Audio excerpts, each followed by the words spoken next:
Well, welcome to Answers for Life. Today, I've decided to talk about how I started my business because so many people, they ask me, how did you got where you got, that I started my business with $5,000 that I didn't even have it. But I borrowed and I started and I was totally afraid, but I tell people, do it afraid. Never say, I'm afraid. Don't ever agree with fear. But you don't speak it out. Every time I did anything in my life, I always did it afraid. But I take a chance. And so this, in my life, we were very poor. My children they had to wear always hand-me-down stuff. And we could never buy something new for my children. So I felt like I was stuck because I didn't have a car. I couldn't go to work because I couldn't speak English. And so too many boundaries around me. But there was an Italian family that moved in my neighborhood. And so I went and introduced myself to them. Well, we became very good friends with this Italian woman. She was much older than me. And she found a daughter, and I found a mother because my mother had been dead for a long time in Italy. And over here, I didn't have somebody that I could be close to. So when she realized that I could speak a little bit English, better than her, she could speak at all English. But she had a car in the garage that her son used it. Now, her son, he started another business, and he was taking the truck to work, but the car was in the garage. She owned 40 apartments in Windsor, Canada. And so she asked me one day, she said, come with me, you drive me. She said, and you be the interpreter to talk to the tenants. And so I got in the car and I took her there. So I started to be the interpreter between her and the tenants. Well, by the third time that I went, she said to the tenants, she told me to tell the tenants, take my phone number down, and from now on, you don't call her son no more. You call me. And so I started to manage her apartment under her supervision. She would talk to me Italian, and I would do things in English. And I started to manage her apartment. So all the tenants, 40 tenants, they were calling me. I was doing everything.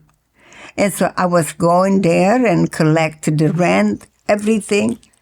And so after a while that I was doing so good, she said, you know what? Why don't we start and buy another building, you and I, and you run it, and I supervise you, and I tell you what to do. And so I went to my husband at that time. He was Mormon. He did not believe in getting in the business. He felt that all business people were crooked. But I saw that what they were doing was totally legit. It was nothing crooked about it.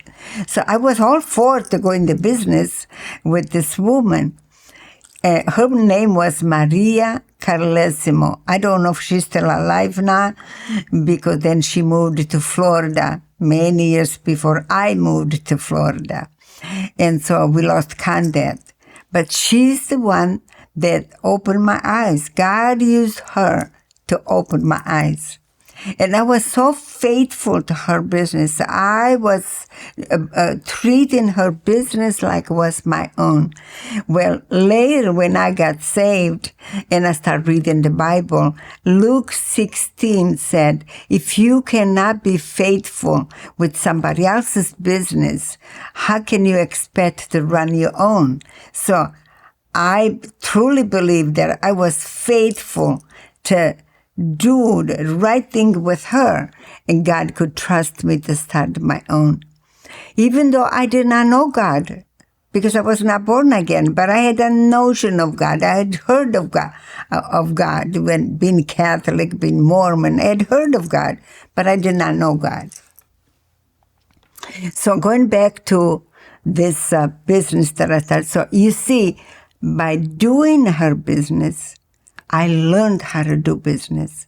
So when I found out that my ex, my husband at that time, he did not want me to go in the business with her because she was Catholic and I was Mormon. And she said, you cannot go into business with people that are different religion. So he stopped me. And so, but because I had learned, and he stopped me from working for this lady too. Well, I liked it that I was making some money on my own and do something for my children. So I knew of a friend of mine, that a couple that were going to the Mormon church, and she talked to me one day, and she said that she had $12,000 in the bank. Her name was Pat Lombardi, and so many people in Michigan would know about her. And so anyway, I asked her, I said, Pat, I said, I have this idea to go into business. I said, can I borrow $5,000 from you? She said, well, I have in the bank and I make a good interest. I said, I tell you what I'm going to do. I give you double the interest of what the bank is paying you. I said, as long as you lend me $5,000, I want to get started. So she trusted me with a no collateral. We're talking about 30 years ago. And she trusted me, and she lent me $5,000. So I started looking for a piece of property, and I found the 12 units by owner. We had no real estate involved, owner to owner. And so I started negotiating with this man. And I told him I only have $5,000. And so I thought to myself, well, if he gives me for $5,000 down, I'm going to give him the price he's asking. But God being so good, even though I did not know him like I know him now. But I prayed. He was asking for 12 apartments at that time. He was asking $169,000, but he was taking my $5,000 down payment, and then I was going to make payments to him directly. So I would have just, when I calculate, I would have just maybe $1,000, $1,500 left a month. I thought, well, we'll see how it's going to go. Maybe I raised the rent, but I took a chance. I didn't see crystal clear that this thing was going to work, but I took a chance. And so I went to God, and I said, Lord, I want to start this business. You see, prayer, even then, I was just talking to God. There is no formula. Just talk to God like you talk to a best friend. So I said, Lord, this guy wants $169,000, but I only have $5,000, and I don't know how much to offer. Will you tell me? And God was so gracious. He sees the intention of the heart. We have to pray from the heart. We cannot just pray because we heard somebody else do certain things and we do it the same way. We gotta go to God and pray from the heart. Well, the same very night when I prayed, I had a dream that I was writing a check for $130,000. When I told my husband at that time, I said, I had this dream that I was writing a check for $130,000. He said, oh no, you're going to make him so upset, he's not even going to talk to you about it. I said, well, I'm going to take a chance and follow in that dream. And so that's what I offered him. He said, okay. And he accepted what I had in a dream, $130,000. And that's the way I got started. But these 12 apartments, they were totally a dump. But I knew that there was going to be a lot of work. But I thought, well, I got to start it somehow. And I had no idea that these people that were living there, they were all on drugs. They were really, the low of the lowest. But we took a chance. But because they were the lowest of the lowest, they would stay 2 months and leave. They would stay 3 months and then leave. And I kept they never would get the deposit. The business went so well that within 3 months, I had the $5,000 that Pat had given me for down payment. So I went to Pat. I said, Pat, I have the $5,000. I can give it to you back. She says, oh, no. She said, as long as you pay me good interest, keep the $5,000 and just pay me interest and do whatever you need to do. So now I have $5,000. I start looking for another place. And so in 6 months, I found another place. It was on 10 Mile in Gratiot, 11 Mile in Gratiot. I found another 11 units. And this man, again, it was owner to owner, and we negotiate. He was asking $160 for his apartments, and I offered $140 because by this time the inflation went a little bit up. So and they were a little newer apartments than the first ones I had bought. And I bought the other 11 units. So now between the 12 and the 11, I was making pretty good money. I mean, I was hands-on. I was doing everything. I was there all the time, dealing with the people, getting to know the people. I mean, it was hands-on. To run any business, at first you have to learn it. You have to put the action forward. After you get big, that you have a big business, you already know, then you start dealing and hiring other people to do. But in the beginning, you must work hard and learn for yourself. You see, the principle of the Bible, it works all the time. The same way it works for business, it works to develop faith. Because faith without action is dead. But when faith is put to action, and you start afraid the first time, well, you take a chance the first time, and then you do it, and you see that God backs you up, then you get the confidence to do it again, and you get the confidence to do it again. Faith works the same way as when you start a business. You have to be hands-on and just be a doer of what you started to do. Don't wait that other people are going to come and going to read your mind and do it for you, because they won't do it for you. You have to be hands-on. And faith is the same way. I put the same principles in church. When I started church, I started the same way. When I start teaching people, I start the same way. I start telling them, look, I can teach you, but you have to put the action forward. You have to become a doer of the word. You have to learn the Bible for yourself, and whatever you read, do it. Don't read and think that it's pertaining to somebody else to do it. It's pertaining to you. You have to work these promises that God put there. If you don't work, the pastor's not going to be able to work for you. Your friend is not going to be able to work for you. Your husband, your mother, your father, nobody can do it for you. You individually have to work your own faith, and you can go as high as you want with God, or as low as you want to stay. See, faith works the same way. Business works the same way. So let's go back to business now. After I had the 12 units and the 11 units, the money was coming in. Soon I had to realize I need an account.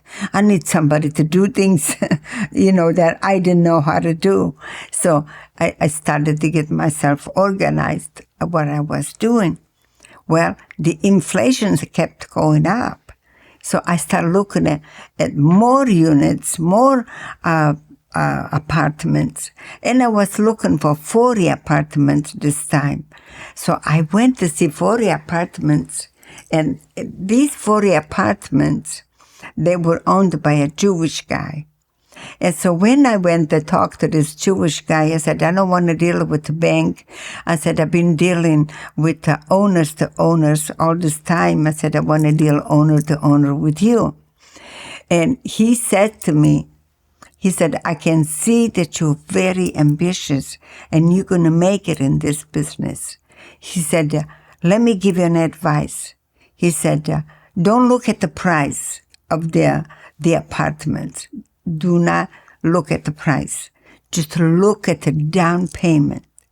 If you have the down payment, then and the people accept your down payment, go for it and give them a little bit more than what you normally would pay. So I kept that principle in mind. But I never found the 40 apartments or 50 apartments.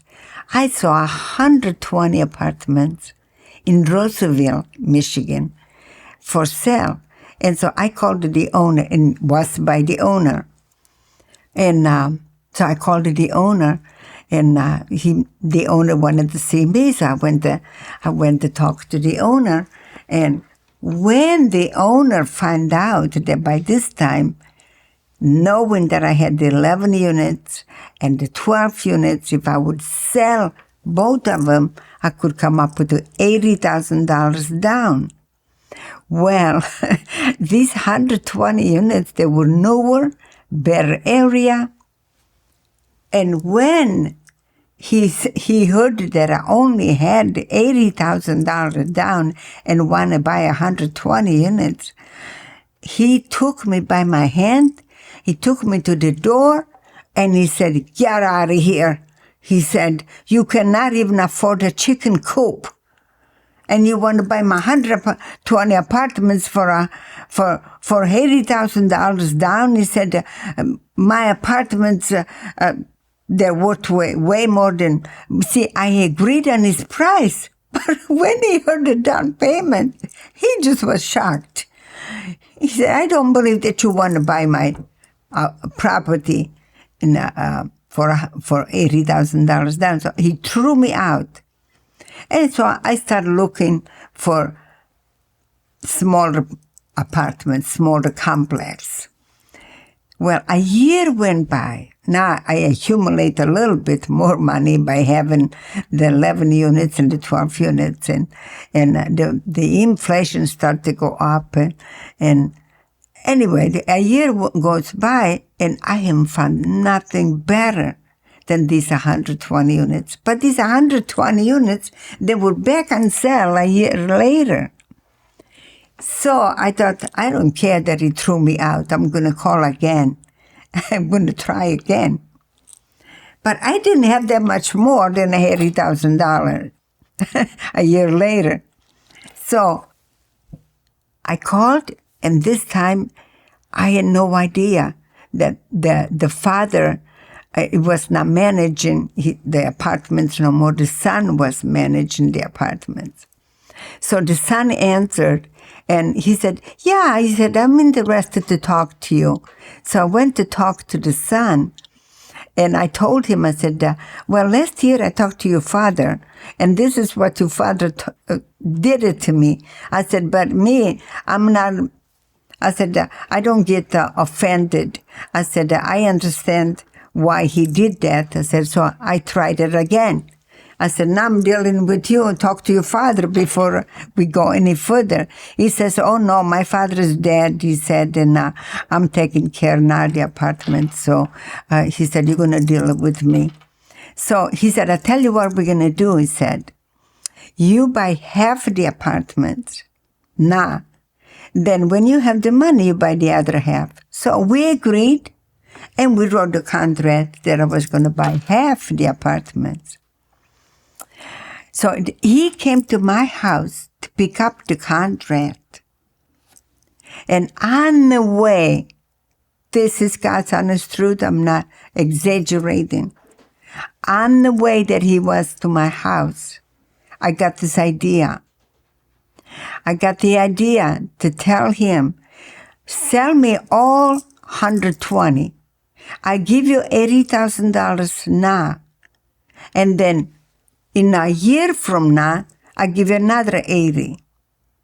I said, if I don't give you another 80 a year from now, you just take the apartments back. When he heard that idea, I could see his eyes lit up. He thought, this girl, this lady doesn't know what she's doing. She's going to work hard for a year. She's going to improve my place. I'm going to make $80,000 now, and I'm going to get my apartments back. That's what I could almost see her mind, how he was what he was thinking. Nevertheless, he said, if you want to do that, rewrite another contract. And he said, I'll come and get it.